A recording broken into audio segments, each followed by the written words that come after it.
कभी आपने सोचा है, अगर एक दिन आपसे आपकी भाषा छीन ली जाए, अगर आपको कहा जाए कि आप अपनी मातृभाषा कभी नहीं पढ़ सकते, तो आपको कैसा लगेगा?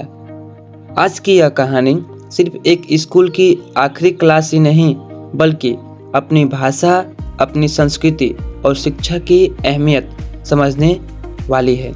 यह कहानी एक छोटे से लड़के फ्रेंच के बारे में है और उसके शिक्षक एम हेमल की है, जिसका नाम है द लास्ट लेसन।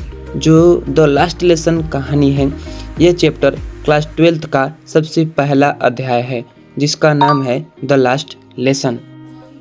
सुबह का समय था। फ्रांस के एक छोटे से गांव में रहने वाला फ्रेंच जल्दी जल्दी स्कूल जा रहा था। आज वह बहुत डरा हुआ था, क्योंकि वह देर स्कूल जा रहा था। उसने होमवर्क भी नहीं किया था। रास्ते में पक्षियों की आवाज़ आ रही थी, खेतों में लोग काम कर रहे थे और मौसम बहुत ही सुहाना था। एक पल के लिए फ्रेंच का मन हुआ कि आज वह स्कूल नहीं जाए, लेकिन फिर वह डरते डरते स्कूल की ओर बढ़ गया।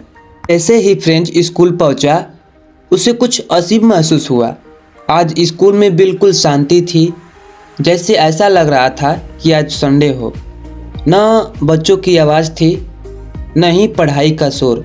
सब कुछ बहुत शांत था। फ्रेंच धीरे धीरे क्लास में गया और उसने देखा कि गांव के कुछ बूढ़े लोग पीछे बैठे हुए थे।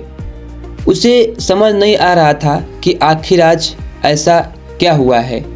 एम हेमेल, जो बच्चों, आज हम फ्रेंच भाषा की आखिरी क्लास पढ़ेंगे। कल से स्कूल में सिर्फ जर्मन भाषा पढ़ाई जाएगी।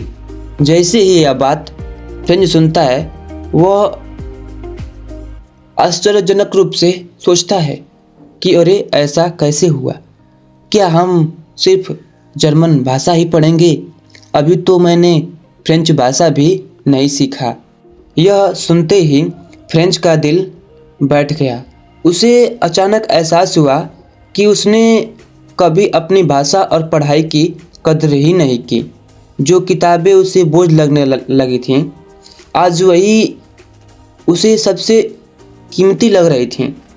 एम हेमल भी आज बहुत भावुक थे। उन्होंने अपने सबसे अच्छे कपड़े पहने थे, क्योंकि यह उनका आखिरी दिन था। फ्रांस के टीचर एम हेमल ने कहा कि अपनी भाषा को कभी मत भूलना, क्योंकि भाषा किसी भी देश की आत्मा होती है। पूरा क्लासरूम भावुक हो चुका था। फिर एम हेमल ने ब्लैकबोर्ड पर बड़े अक्षरों में लिखा, मिस्टर एम हेमल, जो कि व्यू ला फ्रांस, यानी फ्रांस अमर रहे।